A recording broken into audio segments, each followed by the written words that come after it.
Bon, on se retrouve aujourd'hui dans une nouvelle vidéo sur le thème de la Saint-Valentin. J'avais très envie de vous parler un peu des couples qu'on peut retrouver dans certains livres, mais pas seulement, des couples qui fonctionnent, aussi des couples qui ne fonctionnent pas et surtout pourquoi. Je vais pas forcément vous faire un résumé de l'histoire puisqu'on n'est pas là pour parler de l'histoire, on est plus là pour parler de la relation entre les personnages. Je vais plus vous dire certains mots en lien avec la relation et du coup ce pourquoi pour moi ça fonctionne ou pourquoi ça ne fonctionne pas. Tout d'abord, en premier lieu, j'ai envie de mettre Jude et Cardan du Prince Cruel de Holly Black. Tout simplement parce qu'il y a énormément de tensions et de conflits entre les personnages, mais pas dans le sens négatif, un petit peu quand même, mais ça évolue par la suite. Il y a une évolution complexe des personnages, de la relation. En fait, on part vraiment un peu de moins 5 pour arriver jusque très très haut, quoi. C'est une relation avec beaucoup de pouvoir, mais aussi de vulnérabilité de la part des personnages, de la part des deux personnages, même si je dirais un peu plus de la part de Cardan. Évidemment, c'est une relation aussi avec énormément de passion et d'attraction et de magnétisme entre les deux personnages. Voilà, c'est un peu une relation, c'est un enemies to lovers, c'est une relation un peu de haine qui se transforme en amour. Voilà pourquoi pour moi ça fonctionne, sans rentrer dans les détails parce que le but c'est pas de vous spoiler à chaque fois les histoires entre les personnages, mais juste de vous parler dans l'entièreté sans spoiler les détails du coup de ce qu'on peut retrouver un peu dans les relations. Au niveau des tropes de ce livre là, on a vraiment du enemies to lovers, du rivals to lovers un petit peu quand même. On a aussi la trope de Dark Prince, Ruthless King là. J'en ai parlé dans ma dernière vidéo du coup sur les tropes. Et voilà, c'est tout plus ou moins. Ensuite, un couple pour lequel ça ne fonctionne absolument pas pour moi, c'est Ardyn et Tessa dans After. Non mais avant de parler de la relation entre les personnages, on en parle de l'état de mon exemplaire. Il est juste dégueulasse, il a moisi de partout. Ça faisait longtemps que je l'avais pas pris. J'avais pas vu à quel point il était comme ça. Et ça date de quand j'étais chez mes parents, je pense. Il y a pas mal d'humidité chez mes parents. Donc je pense que ça a dû venir de là, mais je suis choquée. Je pense que ça révèle un petit peu l'intérieur du livre. Du coup, pour caractériser un petit peu la relation entre les personnages, donc de After de Hannah Todd, je dirais une relation très dysfonctionnelle, avec des conflits constants entre les personnages, des conflits qui se résoudent, mais qui reviennent tout le temps en fait. Et ça pendant les 5 tomes. Énormément de comportements toxiques, surtout de la part de Ardyn, et aussi d'abus émotionnels. Toujours de la part d'Ardyn parce que je crois que c'est lui surtout le personnage problématique de la relation. Il y a un énorme manque de respect mutuel, encore une fois surtout de la part de Ardyn. Tessa aurait pu faire les choses un peu autrement, déjà en ne se mettant pas avec Ardyn, mais du coup il n'y aurait pas eu d'histoire. C'est une relation qui est aussi hyper basée sur la dépendance l'un de l'autre et sur la destruction aussi. Et sur la possession, parce que oui, on peut posséder des humains, c'est bien connu. Il y a une évolution très limitée des personnages, vraiment, je trouve que dans le tome 1 et dans le tome 5, ils n'ont pas vraiment évolué alors que pourtant il s'est passé des choses entre tout ça, mais il n'y a pas vraiment d'évolution entre eux dans leurs relations, d'évolution personnelle en tout cas, qui font de eux des personnes meilleures. Et aussi on pourrait caractériser cette histoire de relations très malsaines avec des personnages qui ne sont pas du tout épanouis émotionnellement. Voilà, dites-moi si vous n'êtes pas d'accord avec moi. J'avoue qu'à l'époque, quand j'avais 17 ans, 17-18 ans, je sais plus trop vers quel âge j'ai lu le premier tome, j'étais waouh, c'était trop bien cette histoire, elle était incroyable.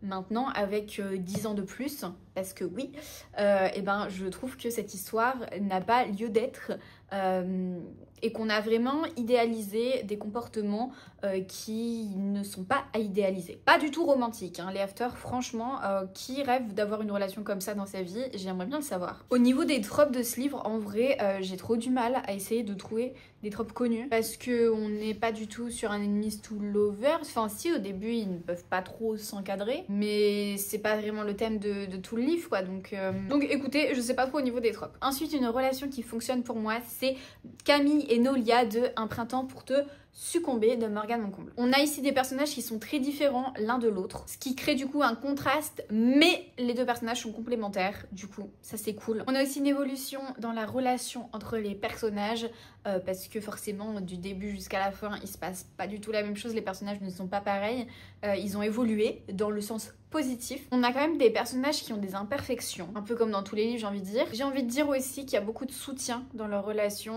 et qui sont bienveillants l'un avec l'autre. Voilà un petit peu comment résumer cette relation. Au niveau des tropes, on est sur un fake dating, sur un slow burn aussi, et sur un marriage of convenience, et j'adore cette trope. Et on est aussi sur de la proximité forcée. Ensuite, pour une relation qui ne fonctionne absolument pas, pour moi encore une fois je le rappelle, c'est la relation entre Adeline et Zayd dans L'ombre d'Adeline, que j'ai lu il y a quelques semaines maintenant. Alors là vraiment on a une grosse dynamique de pouvoir entre les personnages qui est très inégale, puisqu'il y en a un quand même qui est plus présent, plus mise en avant dans la relation que l'autre, qui décide un petit peu plus, même beaucoup plus. Il y a énormément de secrets et de non-dits dans cette relation, alors forcément on en a toujours un peu dans toutes les romances. Bon là c'est vraiment de la dark romance, donc attention, c'est vraiment à lire une fois qu'on est majeur et pas mineur, parce que surtout ce livre-là, surtout ce livre-là. On a de la manipulation émotionnelle, de la manipulation physique même dans cette relation. On a de la violence entre les personnages, ça va vraiment surtout que dans un sens évidemment. Et on a des comportements possessifs. Une relation qui est surtout guidée par la soumission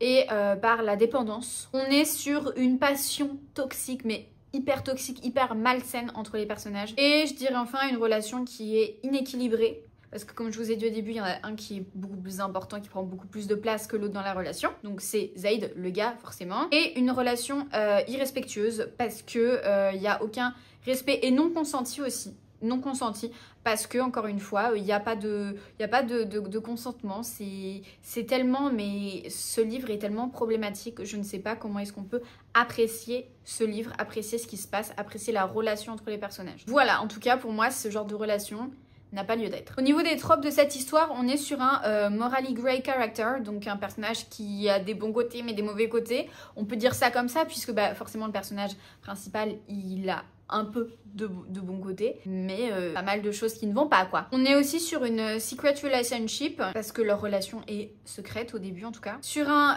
forbidden love, je dirais aussi, je sais pas, un stalker romance, je pense qu'on pourrait dire ça comme ça. Voilà, parce que c'est une histoire d'harceleur. Ensuite, une relation pour moi qui fonctionne à travers les tomes, c'est la relation de Mar et Cal Mare, je sais pas comment on dit, dans Red Queen de Victoria Aveyard, qui est un livre que j'adore vraiment, surtout ce premier tome, il était juste incroyable. Je dirais donc cette relation entre les personnages, c'est une relation qui commence et qui continue sur un amour interdit, puisque les personnages ne font pas partie du même rang, entre guillemets. On a Cal qui fait partie des riches et Mar qui fait partie des pauvres, si on doit réduire ça comme ça. Il y a forcément des conflits personnels dans cette histoire, des conflits internes qui se résolvent. Comment est-ce qu'on conjugue ce verbe? Je ne sais pas. Il y a du pouvoir, parce que forcément, il y a des personnages qui ont plus de pouvoir que d'autres. Et on a aussi beaucoup de vulnérabilité de la part des deux personnages, mais encore une fois, je trouve que c'est plus de la part du personnage masculin. On a du sacrifice aussi dans cette histoire, et on a des choix difficiles,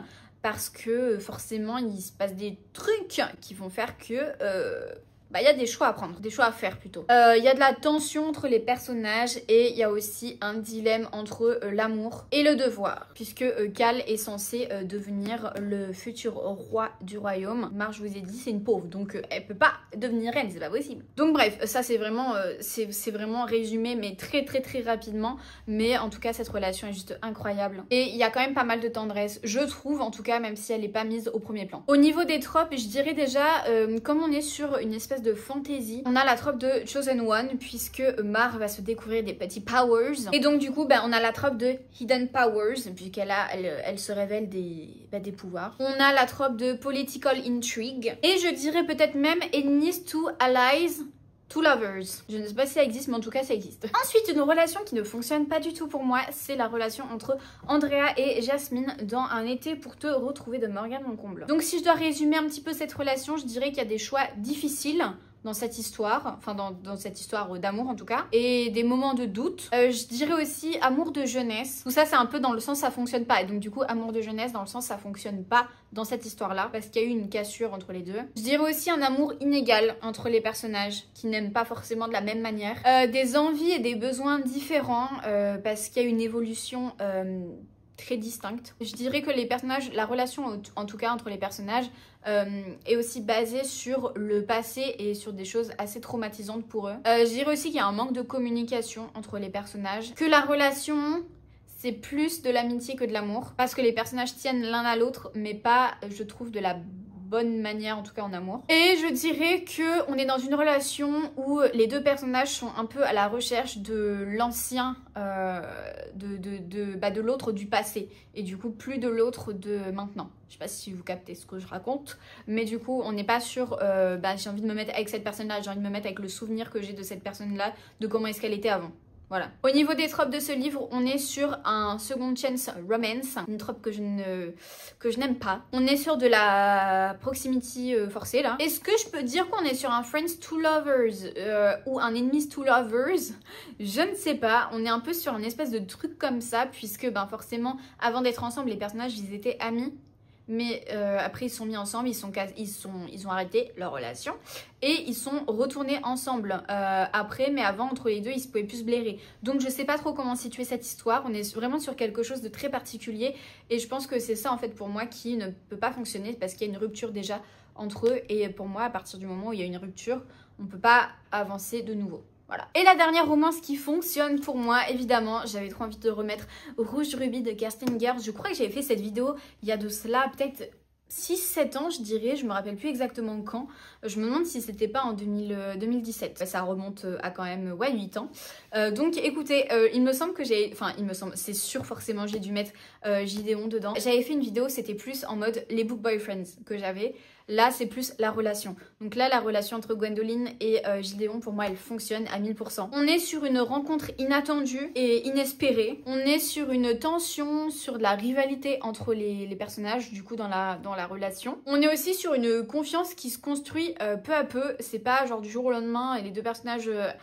se font confiance, non. Et du coup ça va de pair avec ça, mais sur une évolution de leur complicité. On est aussi sur du sacrifice, sur de l'engagement, sur un amour hyper passionné en fait, hyper passionnel. Au niveau des tropes, du coup, je trouve qu'on est vraiment sur les opposés qui s'attirent. On est sur de la proximité forcée de par l'histoire. En fait, les personnages sont amenés à travailler ensemble, c'est pas vraiment travailler quoi, mais opérer ensemble. On est sur aussi la trope parce que c'est du fantastique, donc du Chosen One et Hidden Powers. On est sur de la prophétie, on est sur peut-être même des âmes sœurs prédestinées, je dirais, en vrai. Et je dirais peut-être même qu'on est un peu vite fait sur un amour maudit. Voilà, mais on est aussi sur une histoire de time travel, donc les retours dans le passé et tout. Ça c'est incroyable, franchement. J'ai jamais lu un livre qui parle de time travel à part celui-là. Et il est juste incroyable. La relation entre les personnages, mais c'est incroyable. Donc je ne peux que le recommander à 1000%. Je pense que vous devez savoir depuis le temps que c'est ma trilogie préférée de tous les temps. Ensuite, pour une relation qui ne fonctionne pas, je mettrai la relation entre Eros et Kalea dans Gods of Love de Eugénie Dielens. J'avais eu vraiment du mal avec cette relation en tout cas. On est sur une relation hyper inégale entre les personnages, encore une fois, parce qu'il y en a un qui a un peu plus de pouvoir que l'autre. Je trouve qu'on est aussi sur des personnages qui sont hyper perdus et hyper hantés par leur passé. J'ai l'impression qu'on est aussi sur ils se sont pas rencontrés au bon moment quoi. Et je dirais on est sur un amour conflictuel. Alors je me souviens pas exactement de tous les détails, donc c'est pour ça que je parle peut-être un peu moins de ce livre-là que les autres, mais je me rappelle que j'avais pas compris la relation entre les personnages et pour moi elle avait pas vraiment de sens quoi. Au niveau des tropes, on est sur Gods and Mortals, vu que waouh, l'accent anglais. Vu que du coup on est sur une histoire de dieu, Eros c'est un dieu qui vient sur terre et du coup je pense qu'on est aussi sur la trope de right person, wrong time, je pense, et encore, ouais, non je sais pas. En fait, je pense que c'est juste wrong time, c'est le mauvais moment parce que les deux... En fait, j'ai l'impression qu'ils sont tellement perdus et tellement... Pas déprimés, mais il y a tellement de choses qui les pèsent que ils ont pas envie d'être dans cette relation et nous non plus, on n'a pas envie de lire leur relation. Donc voilà un petit peu ce que j'ai à dire sur ce livre-là. On termine les relations qui fonctionnent avec Carrie et Donovan de Campus Drivers, le tome 2 de C.S. Quill. Of course que je le mets dans cette vidéo. Et d'ailleurs, on peut remarquer aussi que, je sais pas si ça se voit bien à la caméra, mais que du coup, mon livre a un peu d'étain ici sur la tranche. Je pense que c'est parce qu'il y a du soleil qui tape des fois sur ma bibliothèque, mais pas tout le temps. On est sur des personnalités très opposées, mais complémentaires. On est sur de la tension entre les personnages. On est sur une attirance entre les personnages. On est sur un développement, une évolution en tout cas personnelle des personnages et surtout du personnage masculin de l'histoire. Et je dirais qu'on est sur un duo irrésistible et qu'on est vraiment sur une histoire d'amour indéniable et que les deux personnages n'ont pas d'autre choix que de finir ensemble.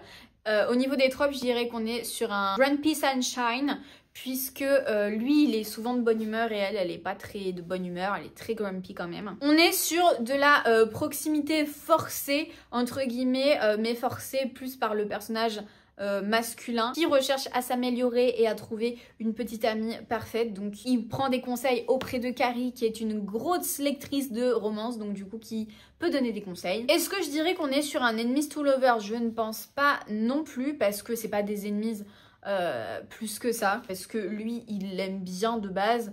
C'est juste elle qui a du mal avec Donovan, qui est un petit peu le beau gosse de la fac, quoi. Mais voilà, en tout cas, ce livre est à lire, cette relation est approuvée. Et on peut voir que le tome 3 fait pareil au niveau de la couleur. Il devient orange bizarre, alors que regardez-moi cette couleur, rien à voir avec la tranche. Et on termine avec un livre que j'ai lu il y a 1 an et demi, je sais plus trop exactement, c'était pas l'année dernière, c'était l'année d'avant, mais je sais plus à quel moment. C'est Hadès et Perséphone, le tome 1, puisque je n'ai pas lu la suite, je l'avais écouté en audio. Du coup, d'après ce que je me souviens de cette histoire, j'ai relu rapidement le résumé pour me remettre un peu en tête de ce qui se passait.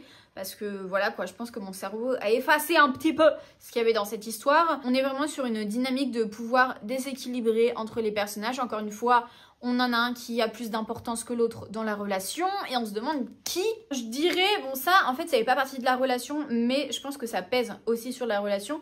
C'est la difficulté à se détacher des attentes familiales de la part des deux personnages, oui. Des deux personnages. Je dirais aussi qu'on est sur du non-consentement initial, puisque à la fin oui, mais au début non. On est sur une incompatibilité entre les personnages, je trouve, vraiment. Et sur une relation qui est trop sexuelle et pas assez tendre, émotionnelle, enfin je sais pas comment dire, mais on est vraiment sur quelque chose qui pour moi est juste un espèce de plan cul, pas une relation sérieuse. Et pour moi en fait, tu peux pas construire un amour avec la relation qui se passe dans le tome, c'est pas possible. Ils ont un point en commun, c'est que c'est des dieux, voilà. Donc au niveau des tropes, je dirais Hidden Powers, puisque elle cache un peu, même lui il cache un peu ses pouvoirs, enfin c'est vraiment histoire de dire qu'on met de la mythologie grecque, mais l'histoire se passe dans notre monde, quoi. Enfin c'est vraiment très mal écrit. Et je sais pas quoi d'autre, j'ai encore mes petites feuilles de tropes que j'avais gardées de la vidéo que j'avais faite juste avant, et là je regarde et en vrai... Si, Gods and Mortals, vu qu'il y a des dieux et des mortels. Mais sinon, je vois pas trop quelles sont les tropes mises en avant. Donc écoutez, opposite à choc, même pas, je me souviens même plus de la personnalité des personnages. J'avais l'impression que c'était vraiment hyper cliché. Donc voilà, mais pour moi, c'est une relation qui ne fonctionne absolument pas. Eh bien écoutez, on en a terminé pour cette vidéo. N'hésitez pas à me dire si vous êtes d'accord avec moi et quel serait vous votre top 5 des relations qui fonctionnent et votre top 5 des relations qui ne fonctionnent absolument pas. J'espère que ça vous a plu. Je voulais pas ressortir une vidéo comme j'avais fait juste pour parler des book boyfriends. Je voulais vraiment parler un peu plus des relations, mais sans spoiler l'histoire, mais vraiment quand même en catégorisant les relations. Donc j'espère que j'ai réussi quand même, parce que c'était assez compliqué, sans parler forcément de l'histoire, mais plus de la relation des personnages, mais sans spoiler le livre. Donc n'hésitez pas à me dire tout ça en commentaire, à mettre un petit like sur la vidéo si jamais vous l'avez aimé, à vous abonner à la chaîne si ce n'est toujours pas fait. Et moi je vous dis à plus dans une prochaine vidéo qui sera un vlog. Ciao!